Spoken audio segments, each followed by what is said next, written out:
So, మీ తాతయ్య గారు చిట్టెం నరసింహారెడ్డి గారు అవును. ఎంత సేవా కార్యక్రమాలు చేశారు, ఎమ్మెల్యేగా నియోజకవర్గానికి ఎలాంటి సేవా కార్యక్రమాలు చేశారు, ఇవన్నీ కూడా అందరికీ తెలుసు. And me father Venkateswara Reddy గారు కూడా ఆయనకి తండ్రికి అండదండలుగా ఉంటూ, ఆయన అవును. పాలిటిక్స్‌లో యాక్టివ్‌గా ఉంటే అవును. అలా చేశారు.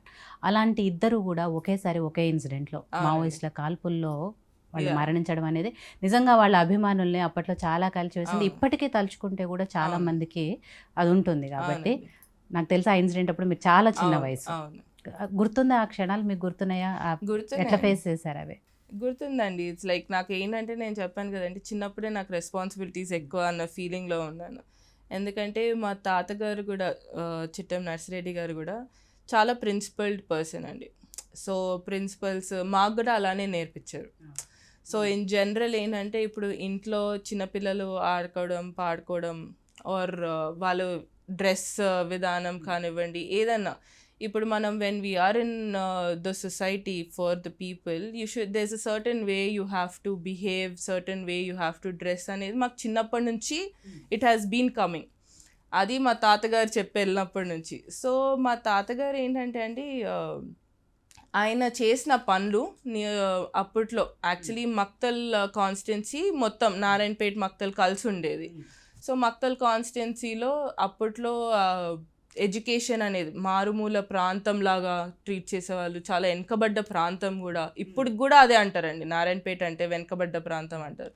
సో అక్కడి నుంచి కూడా ఎడ్యుకేషన్ రావాలి, ఇక్కడికి ఇవి రావాలని చెప్పి స్కూల్స్ కానివ్వండి, కాలేజెస్ కానివ్వండి, అలా ఎంకరేజ్ చేయడం జరిగింది.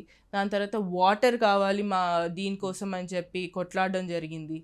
దాంట్లోనే ఇప్పుడు మక్తల్ నియోజకవర్గంలో సంగమండ, భీమా ఇవన్నీ కూడా ఆయన ఆలోచనలతోని ముందుకెళ్ళినాయి అప్పట్లో. సో ఇవన్నీ దేవర్ పార్ట్ ఆఫ్ ఇట్ అండి. దాంతోపాటు ఇప్పుడు రీసెంట్గా ఏదైతే జియో 69 అనేది కూడా మేము మాట్లాడుతున్నాం, నారాయణపేట కొడంగల్ ఎత్తిపోట పడగలు, అది ఆయన కళ ఉండింది. So he was a person who went and discussed with YSR గారు. మీరు సభలో కూడా వినుంటారు, రేవంత్ రెడ్డి గారు అదే విషయం చెప్పారు. అవును. సో డిస్కస్ చేసి అది చేసుకుందాం అనగానే ఇన్సిడెంట్ అయింది. ఇన్సిడెంట్ అయినాక అదంతా ఒక సబ్జెక్ట్ మర్చిపోయినట్టు అయినప్పుడు రేవంత్ గారు దాన్ని అలైవ్ ఉంచారు కొంచెం. సో ఆ అలైవ్ ఉంచడంతో దాన్ని ఇంకా అలైవ్ అయింది ఈ మధ్య కాలంలో. సో దట్ రైతులు కొట్లాడటం అనేది అప్పటి నుంచి ఉంది, దాన్ని ఎవరు కూడా పట్టించుకోలేదు. సో అక్కడ నుంచి మా గ్రాండ్ ఫాదర్ రోల్ అక్కడ ఉండే అండి. దాని తర్వాత ఒక పాయింట్ తర్వాత హీ వాజ్ టూ ఓల్డ్, ఇంకా నేను అయిపోయింది ఇంకా చెయ్యను ఏమో అన్నప్పుడు that's when my father entered in to politics అండి.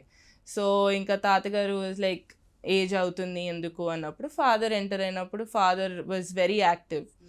అప్పుడు యూత్ కాంగ్రెస్ అని చెప్పి యువతని అంతా ఎంకరేజ్ చేశారు. అప్పటి వరకు కూడా తాతగారు జనతాదళ్ అని ఆ పార్టీలో ఉన్నప్పుడు ఫాదర్ వచ్చినప్పుడు కాంగ్రెస్ అనేది అసలు మా మక్తల్ నారాయణపేట అసలు కాంగ్రెస్ అనేదే ఉండకపోయేది. అక్కడ నుంచి ఫస్ట్ జెండా కాంగ్రెస్ది పట్టుకొని పాదయాత్రలు చేసి that's when my father got Congress party alive అండి.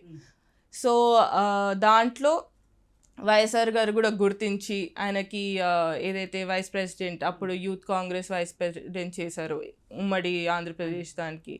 సో అలా నడిచింది. He choose that career.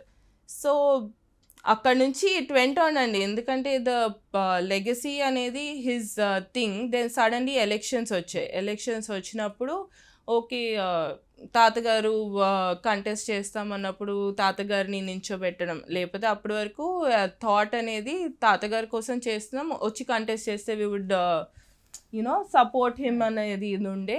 అలానే అయింది. చేసుకున్నాక తాతయ్య అన్నారు నెక్స్ట్ టర్మ్ నుంచి నువ్వే చేసుకోవాలి అది ఇది అని చెప్పి తాతగారు అనడం జరిగింది. వి వర్ ఆల్ జాయింట్ ఫ్యామిలీ, ఒకటే ఇంట్లో ఉండేవాళ్ళం కూడా. సో నెక్స్ట్ టర్మ్ నుంచి నువ్వే చేసుకోవాలని అన్నారు. అన్నాక ఇవన్నీ నాకు గుర్తున్నాయండి. It's like when my father entered politics కానివ్వండి, ఐ వాజ్ అబౌట్ 6-7 years అండి. సో హౌ హీ ఎంటర్డ్ అనేది, he resigned his job, he entered. తర్వాత ఇన్సిడెంట్ అయింది సడన్గా, గెలిచిన తర్వాత ఒక 1 yearకి ఇన్సిడెంట్ అయింది. సో ఇన్సిడెంట్ అయినప్పుడు కూడా వి వర్ ఆల్ షాటర్డ్. ఇప్పుడు ఒకరంటే ఫ్యామిలీ కెన్ టేక్ ఇట్ అండి, ఇప్పుడు ఇద్దరు కూడా. And we were joint family కాబట్టి I was very close to both of them. And నేను ఒక్కదాన్ని మన్వరాల్ని, ఇప్పుడు మా ఫాదరు వాళ్ళ బ్రదరు వాళ్ళ పిల్లలలో నేను ఒక్కదాన్ని మన్వరాల్ని కాబట్టి ఆయనకి ఎక్కువ ప్రేమ కూడా నా మీద ఎక్కువ ఉంటుండే.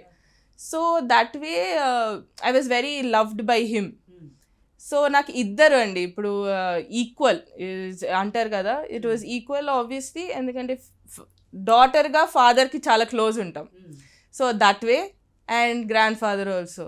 సో ఆ ఇన్సిడెంట్ అయినప్పుడు ఐ స్టిల్ రిమెంబర్ అండి, it is like picture runs in front of my I still today.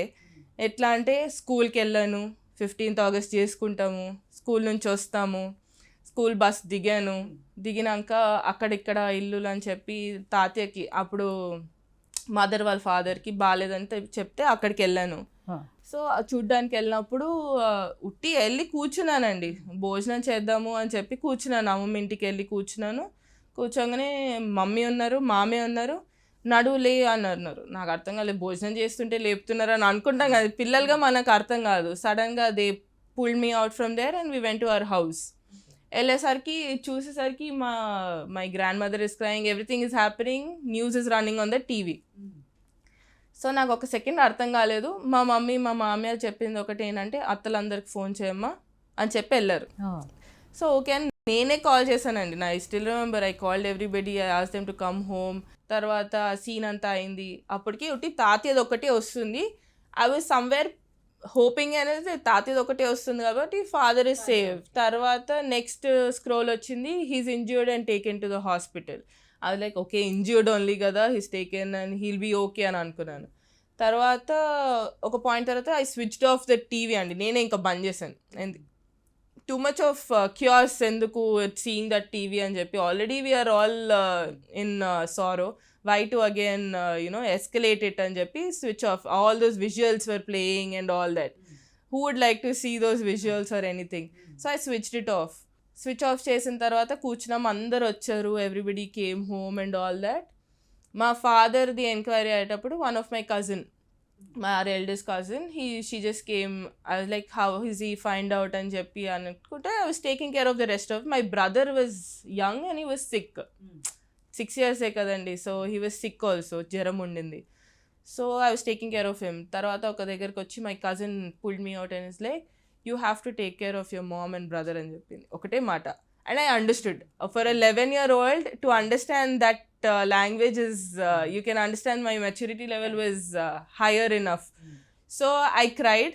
After that I decided I should not cry for my mother and brother at least అని చెప్పి I went ahead. We went to the village and I didn't cry. ఉట్టి body చూసినప్పుడు ఒకసారి ఏడ్చాను, దాని తర్వాత I didn't cry అండి. So ఇట్లా కళ్ళకు కట్టినట్టు ఉంటుంది నాకు. Like I remember each instance, what happen that day and what happened afterwards also. So everything I remember and I never talk about it much, but yeah, it is remembered. Yeah, so 3 months వరకు కూడా I didn't cry అని మా mummy realise అయ్యి she made me sit and cry one day. నువ్వు ఏడవాలని చెప్పి, అంటే లోపల అమ్మ ఏమైపోతుంది 11-year-old అని చెప్పి కూర్చోబెట్టి ఏడిపించిందండి. కూర్చోబెట్టి ఏడ్చినాక తర్వాత మళ్ళీ ఇప్పుడు దాకా మళ్ళీ ఎలక్షన్ గెలిచినాక ఏడ్చినట్టున్నాను నేను మా మామయ్యని పట్టుకొని. అప్పటి వరకు ఐ డోంట్ క్రై.